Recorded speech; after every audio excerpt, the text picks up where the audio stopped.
نہیں دی تھی تو اجازت نہیں.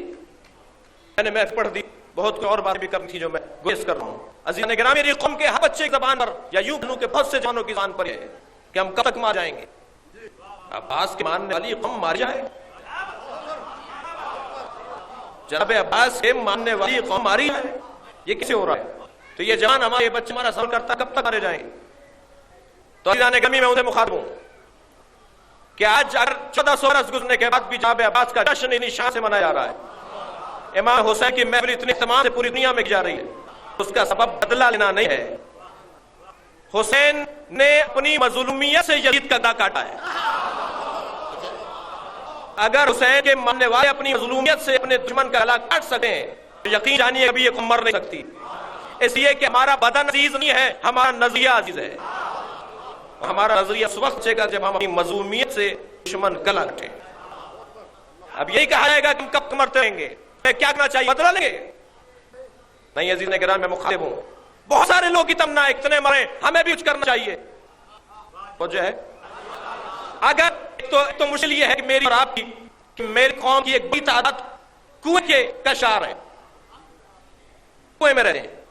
مجھے صرف اپنے حادثات دکھائی دے رہے ہیں. اس ملک میں کوئی محفوظ نہیں ہے, اس ملک میں کوئی محفوظ نہیں ہے. یہ کل کوئٹہ میں ہوا, یہ اس سے پہلے جو کراچی مسلسل ہو رہا ہے. کیا شیعہ میں جا رہے ہیں؟ ہاں شیعہ بھی میں جا رہے ہیں, لیکن میں بات کیا چاہتا ہوں اور وہ یہ کہ اس ملک میں کوئی محفوظ نہیں ہے. میرا دشمن جسے اس پاکستان کی دیواروں کو نعرے لکھ کالا کر دیا, اگر میرے 2 مر رہے ہیں تو انہیں 4 مر رہے ہیں. اگر میں نہیں مارا, غیب تیروں سے مارے جا رہے ہیں. اگر میرا دشمن غیبی تیروں سے مر رہا ہو تو مجھے کیا ضرورت پڑی ہے کہ میں کہوں کہ میں مانگا؟ میں کیوں مانگا بھائی؟ میرا کام ہے یہ مانا. لہذا میرے دشمن کو غیبی تیر لگ رہے ہیں, کون ہے, کون مر رہا ہے, کہاں سے تیر آ رہے ہیں, اتنا ضرور ہے کہ میرا دشمن مر جا رہا ہے. تو بھائی یہ جملہ بند ہو جانا چاہیے کہ ہم کب تک رہیں گے. ہم صبح تک مرے رہیں جب تک علی علی پکارنا ہے.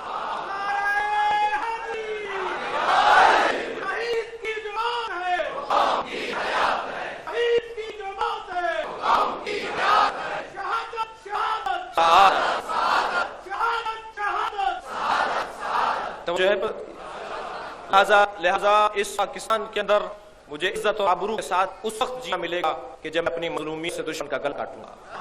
دشمن چاہتا یہ ہے کہ بدلے برابری کی بنیاد پر آ جائے. میرے مولانا امام علی نے فرمایا نجل البلاغہ میں کہ میرے پر ظلم نہیں ہے, میری زوجہ کو مار دیا گیا, ان کی پلیاں اور پہلو شکستہ کر دیا گیا. میرے پر ظلم یہ ہے کہ مجھے کہا جا رہا ہے فلاں اور علی, مجھے پست ترین لوگوں کے برابر کھڑا کر دیا جا رہا ہے, مجھے گندے لوگوں کے برابر کھڑا کر دیا جا رہا ہے. علی یہ ظلم ہے. اگر علی کے چاہنے والوں کو جی نالی کیڑوں کے ساتھ کھڑا کرنے کا ارادہ کرنا چاہ رہا ہے,